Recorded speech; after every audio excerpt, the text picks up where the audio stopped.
So today we're engaging with several youth groups. They're from several different schools here. And they wanted to talk to you about the issues that concern them the most. So I'd like to open up the floor for questions for Mr. Tomas Osmeña.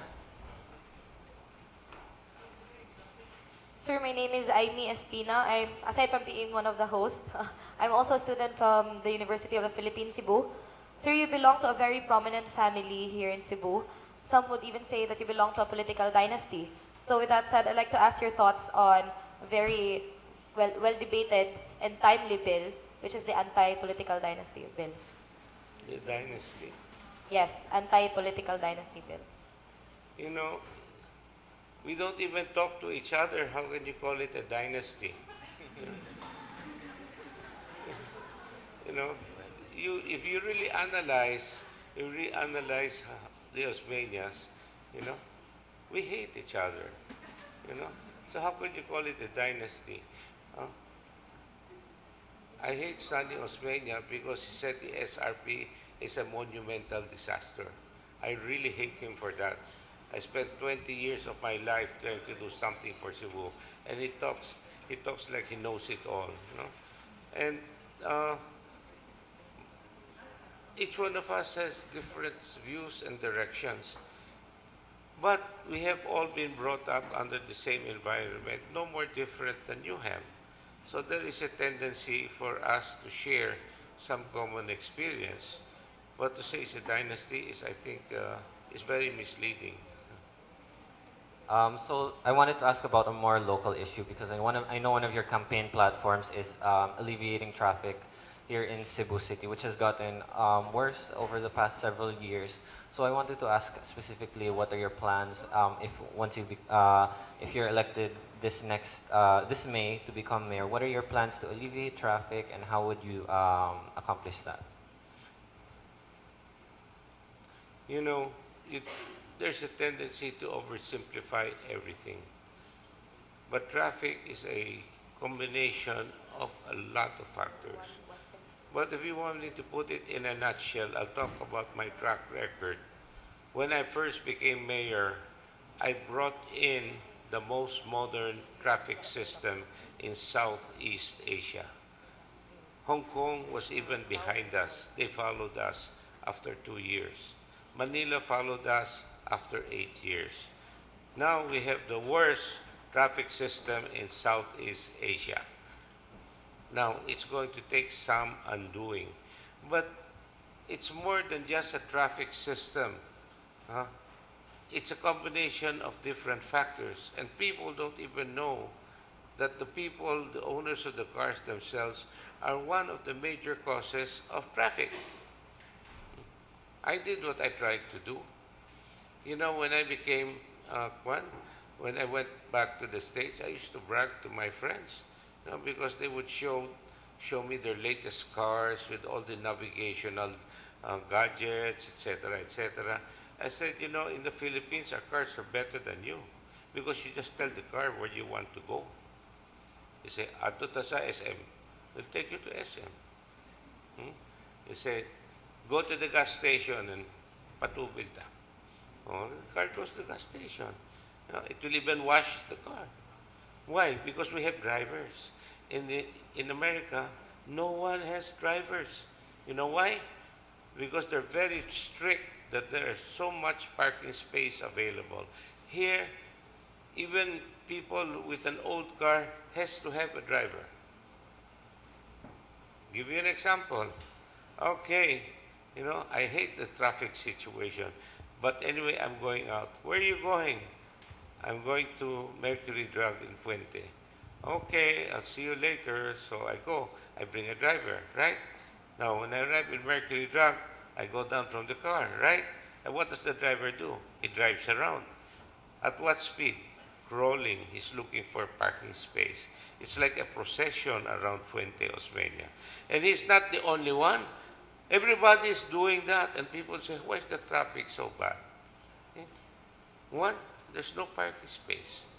I was very strict in approving building permits until they would provide parking spaces way in excess of what is required by the National Building Code. But we lost all of that. Now you look at IT Park, there's no parking in all those high-rise buildings. Now you look at all those high-rise condominiums, they don't have any parking spaces. You look at the one of that 101 there in Mango Avenue in front of St. Teresa's. Huh? 800 units, 400 parking spaces. Now, I talked to the owner. I said, how come you don't have enough parking spaces? He said,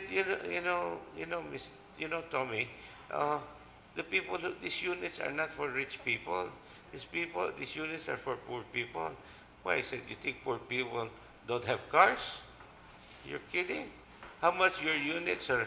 They cost maybe 2, 3 million pesos. If you have a 2, 3 million peso condo, you don't have a car. It only costs 50,000 pesos to buy a used car. Now, where will they park? Oh, anywhere at night. So they clog our streets. So you see, parking is like fighting an all-out war on all dimensions. I remember when I first became mayor, I looked as a baseline, what was the collection of traffic fines by the previous mayor? The collection of traffic fines in the year before I was mayor was 100,000 pesos. In my first year as mayor, it went up to 440,000 pesos. In my second year as mayor, it went up to 1,600,000 pesos. In my third year as mayor, it went to over 3 million pesos in collection of traffic fines. At the end of my term, a few years later, it was, I don't know, it was somewhere less than 20 million. But did that solve the problem? No, but it helped. But we also have the situation here where the number of cars that move into our city increases by a major factor of 10, 15% more cars every year, and the roads are the same. So, as early as 1992, I studied the BRT system. It wasn't even known as the BRT.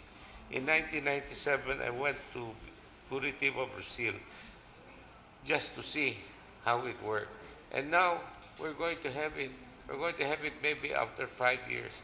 It takes so long to set up a system. So, to answer your question, how are we going to solve the traffic here?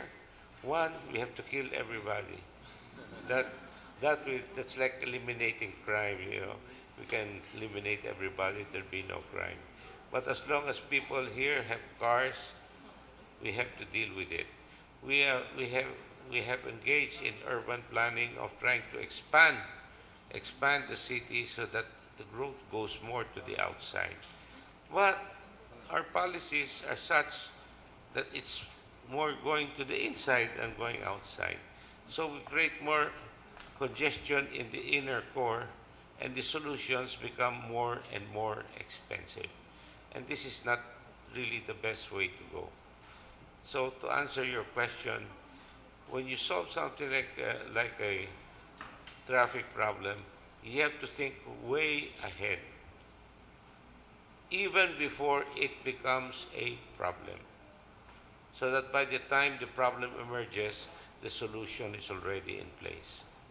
I think we have another question from the audience. Go ahead, stand up and say your name and where are you from.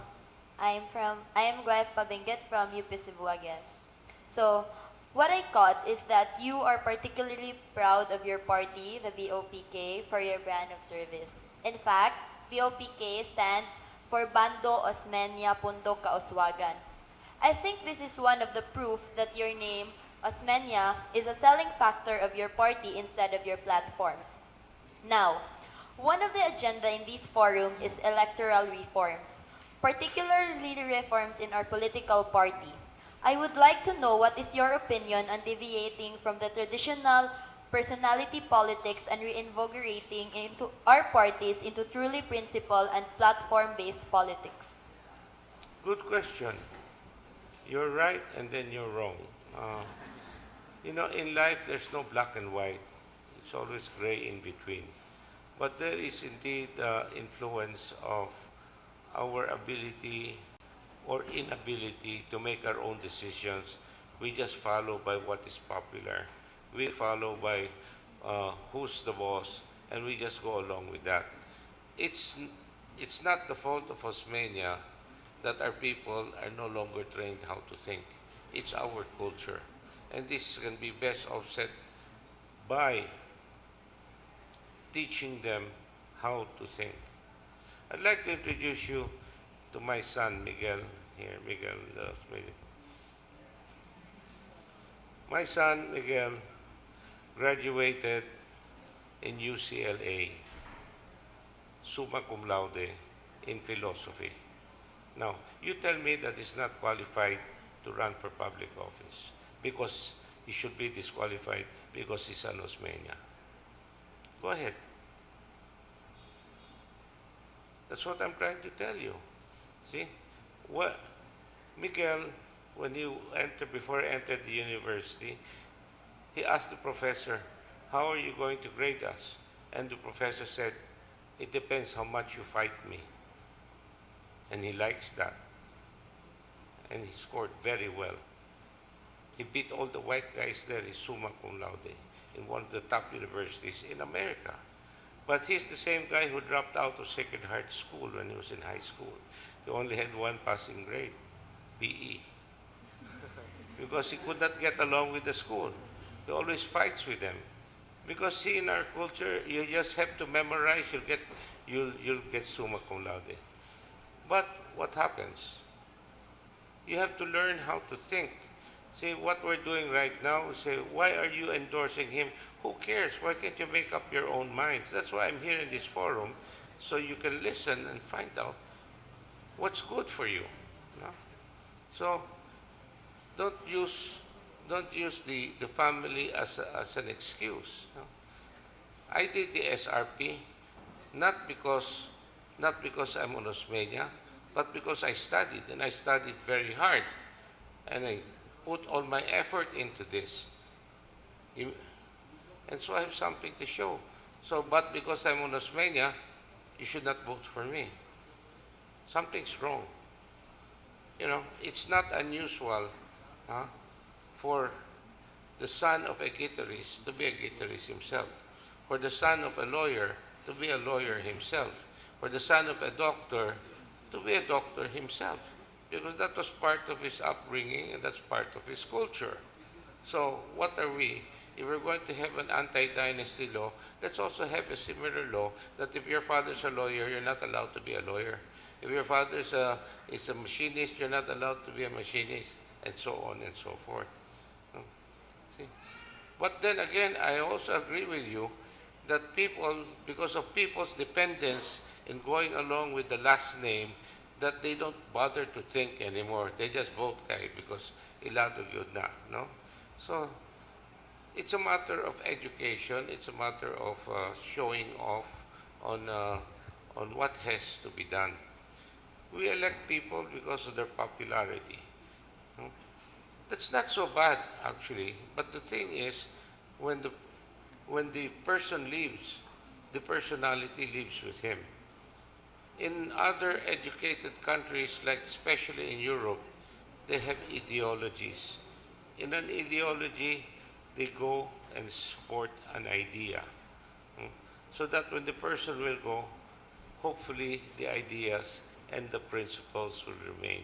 So when you have a cluster of ideas and principles, that's an ideology. And BOPK is an ideology. I tried to explain it earlier because when you have a particular characteristic that you cannot find in other political parties, then it's something that you stand for. And I just explained to you that us in BOPK, we believe that good government focuses on making everything a management problem. How to provide the service quickly, timely, nothing to do with personalities, as transparently and as efficiently as possible. That's my idea. That's my little humble ideology in BOPK, and we have similar principles like that. Okay, thank you. Do we have any other questions? Yes, we have one over here. Please introduce yourself and say where you're from. Hello. Good afternoon, sir. I'm Alejandro from Cebu Normal University. Sir Osmeña, my question pertains on the level of mendicancy that is highly relevant in our state nowadays. For in fact, many children under young ages tend to cross on highways and do caroling either inside or outside a jeep. This is an indication that the lives of these children are vulnerable and detrimental to these things. Given a chance to be a mayor, what will be your initial actions on these problems? I don't think I understood the whole question. On the street children, there's a lot, he said there's a lot of children on the street, caroling, knocking on cars, having to address, taking these children off the street, maybe. I'm not sure I quite understand what you're saying, but you're talking about children in the streets. Essentially, what is their chance of becoming mayor? No, no, how Sir, take them, okay, okay. or madam, how would you take them off, get them off the street? Okay, so Sir Osmeña, my question pertains on the level of mendicancy that is highly relevant in our state nowadays. For in fact, many children on their young ages tend to cross on highways and do caroling either inside or outside, outside a jeep. This is an indication that the lives of these children are vulnerable and detrimental to these things. Given a chance to be a mayor, what will be your initial actions on these problems? We have been working with children for years, but that's basically the advocacy of Mrs. Osmeña Margot. Even before I moved to the Philippines, she sponsors children from all over the world, including the Philippines. And when we became mayor, she set up many models that she started that's not found elsewhere. The concept of an Operation Second Chance is the project of Margot Osmeña. The drop-in center, the Parian drop-in center, is a concept of Margot. The mobile school is also a concept of Margot. Now, with the help of her friends, of course, and the people who worked with her, but she was the leader that introduced this, and I was just the political support to help make things happen. The concept of a mobile school was started when she and Sister Marcia realized that preschool children, once they go to school, they're not even ready to go to school. They don't even know how to wash their hands. They don't even know how to brush their teeth. They don't even know. So we got some buses where they would go to the slum areas, and the children would go and participate. They sing, they teach them sanitation, they teach them all of these things, so that by the time they enter school, the adjustment is fairly easy. The concept of a drop-in center is like a safety net for any child that's in trouble. When you see a child and you don't know what to do with him, you just put him in the drop-in center. And the drop-in center will accept everyone except children afflicted with drugs. They can't handle that because it will create problems to the other children. But food, shelter, clothing, they evaluate the child, and then they refer them to the proper agency that can best treat the child.